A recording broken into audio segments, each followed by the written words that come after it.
This year, we really want to recognize this phenomenal phenomenal achievement, a creative place, the history of Wisconsin art. We're recognizing Lidtke and Annemarie Sawkins for their exceptional work on this. This is the first presentation of art in our state. Beautifully illustrated volume, available here at the gift shop, which will be an invaluable service to artists, art historians, and curators for decades to come, something that really was needed.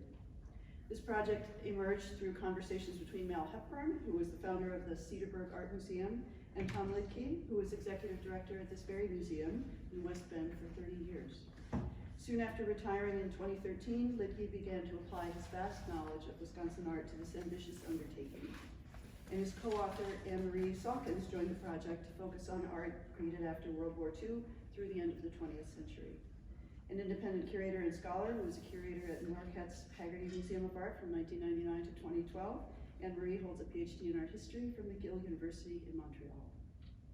We'd also like to recognize the contributions of art historian and editor Melanie Herzog, archaeologist Robert Boshart, and art historian Fred C. Schwertberger, forgive me for I hadn't tried to pronounce that before. Art historian Fred Schwertberger for their contributions to this monumental effort. Thank you all. Our heartfelt thanks goes out to over 100 people and institutions who helped make this book possible. Historians, researchers, registrars, and other specialists from local, regional, national, and international museums, archives, libraries, and universities provided threads of information that allowed us to weave together our story of 13,000 years of art in Wisconsin. This includes Mowa, of course, which is home to the largest art archive of Wisconsin art. COVID hit us hard during the 5.5 years of our production. During this time, institutions were shut down or they curtailed their services, which prolonged our timeline. We wish to thank and acknowledge the work of our research associates who worked diligently to help produce a resource that will be used for decades to come. They include Kendra Voles, Aubrey Tillett, Martha Koch, and Jennifer Fleer, and Brooke Brown. This immense undertaking stemmed from a conversation that I had with Mel, as stated just moments ago. And Mel's enthusiasm and trust was actually the launching pad for our project. We deeply thank Mel and his wife Jill and the board of directors of the Cedarburg Art Museum. Additional critical support was provided by Jan Scher and John Shannon of Guardian Fine Arts Services, the Windover Foundation, and our printer Quad Graphics. These are just a few of the many who provided significant funding. One of the first steps on this journey was to build a team of trusted individuals who could be counted on to take on specific responsibilities. My first up was the book co-producer and author of our post-World War II chapters, Annemarie Sawkins. I should say Dr. Annemarie Sawkins. We spent many hours working together to plan and unify our stories and develop an inclusive concept for our book project. Shortly thereafter, we settled on the book concept. We recruited Fred Schwertberger to research and write the early Wisconsin photography entry. We then recruited Madisonian Ernie Boshart to write the early Native American chapter. At the time, Ernie had just launched his most recent book, Hidden Thunder, which covers the ancient art of the upper Midwest. Ernie worked with Melanie Herzog, a gifted Madison art professor and historian who also proved to be invaluable in helping us weave together our 7 chapters and the photo captions. The keen eyes and mind of our editor, Carolyn Washburn, and proofreader, Paula Holbrook, and indexer, Darlene Waterstreet, was indispensable. The book and layout design, a work of art in itself, came together beautifully under the direction of Jan Scher, graphic design. As we neared the finish line, we benefited greatly from the enthusiastic and competent work of the Cedarburg Art Museum's president, Tom Fellner. Tom skillfully navigated the project through some knotty technical issues to complete this indispensable resource. And finally, I have to give my thanks to my wife Ellen, who was my IT person, helping me to struggle with some of the IT issues that I had in doing my part. And I'll turn it over now to Annemarie. Thank you, Tom. Thank you, Tom. I'd like to say thank you for all coming on this gorgeous day, as Lori stated. I'd like to thank the 3 founding organizations, the Museum of Wisconsin Art, all 3 chapters of the Wisconsin Visual Arts, which I remind you all is the Wisconsin's oldest arts organization, led by Allie Wilbur as executive director, and also the Wisconsin Academy of Sciences, Arts, and Letters, led by Erica Monroe Kane. And also I'd like to thank our hosts, Lori Winters and Deputy Director Jane Aspinwall. Of course, thanks go to the anonymous person or persons and the nomination committee that recommended Tom and I for this award. I understand it was a 9-person nomination committee. Thank you to all of you. I don't know who you are, but thank you very much. And I'd like to thank also the my fellow 2024 honorees. You're all well deserved of this award, and congratulations. The project, as Tom stated, was spearheaded by Mel and Jill Hepburn, who was president of the board at the time. They had the initial vision. Cedarburg Art Museum became our host for the project.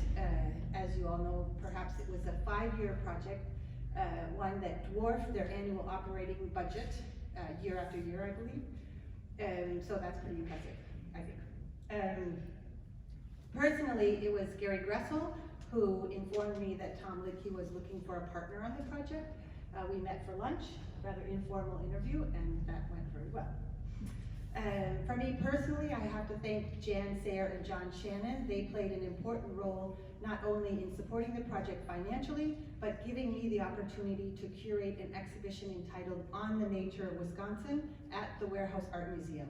This broad-ranging multimedia exhibition of Wisconsin art by artists who made nature their point of departure in one way or another was the perfect primer for researching Wisconsin artists. I would go on to research about 12 distinct mediums: painting, drawing, photography, printmaking, artist books, sculpture, ceramics, glass, metal, fiberworks, video, installation, performance, plus self-taught artists and artist-built environments. So, needless to say, it was a lot. Ernie Bozart and Melanie Herzog, authors of the first chapter, also need to be recognized. Melanie, a scholar, art historian, and editor, shares in this award as she coached and greatly improved upon our writing in every instance. In my estimation, there were several hundred people who contributed to this publication. Artists, art historians, scholars, outside museum professionals, librarians, a cadre of photographers, collectors, gallery directors, editors, friends, and of course, donors, like Julie Lee Kohler, who provided an important late gift. Through this project, I had a personal board of directors, family, friends, and colleagues who provided support while dueling visions and timelines unfolded. It was nevertheless collaborative, so I say thank you to all who supported this project. My greatest joy is all the artists and friends which I made in the course of researching this book. And to all of you, I dedicate this award. Thank you. Because there are so many things that we discovered. For example, I don't think until our book came out, anybody was fully aware of 19th century art as entertainment. There were pre-motion picture industry forms of art that were just incredibly amazing details. As a matter of fact, there was a researcher from Manhattan who first informed us about a Fond du Lac artist of the mid-19th century. We knew about the artist, but we didn't have any idea that he did what he did in terms of art entertainment all over the Midwest. And that was just an amazing discovery. And there were many more like that. So fun putting this together, a labor of love, 5 years. Yes, it was a labor of love, but I always tell everybody it was a good thing we didn't know completely about what we were going to get into, because if we would have, we probably would have thought twice about jumping off the pier and seeing if we could swim. The last time a comprehensive book was done on Wisconsin art was in 1938, I believe it was by Porter Butts, and I think the fact that it had not been attempted since then is a testament to the monumentality of a project like that. And Porter Butts' book was maybe it wasn't even a quarter the size of Tom's book, but just to take on a project of that size and scale, I think it also speaks tremendously well of Tom, Annemarie Sawkins, everybody else who supported the project, because there's a reason why a lot of these projects don't get done, is because they're just so daunting. And there's also the kind of who gets in, who doesn't get in, what's your cut-off point, and so it's not just a monumental task of scholarship, it's a monumental task of diplomacy, judgment, and all credit to Tom and Anne-Marie and everybody else who's involved in the project for doing it. It's a book that will stand the test of time.